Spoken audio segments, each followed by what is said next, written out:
એમાં આપણે 200 લીટરનું બેરલ લઈશું અને એમાં 180 લીટર પાણી જોઈએ છે અને પછી તેમાં 10 લીટર ગૌમૂત્ર નાખવાનું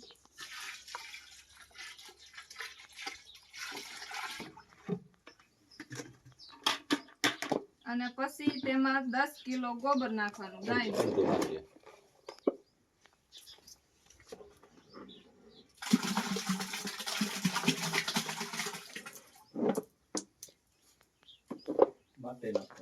અને 1 મુઠ્ઠી માટી ઝાડની નીચેની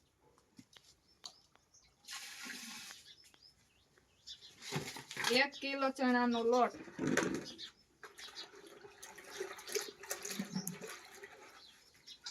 અને 1 કિલો દેશી ગોળ મિક્સર કરીને હલાઈ નાખવાનું અને પછી બધું નાખ્યા પછી તેને અને હલાવી નાખવાનું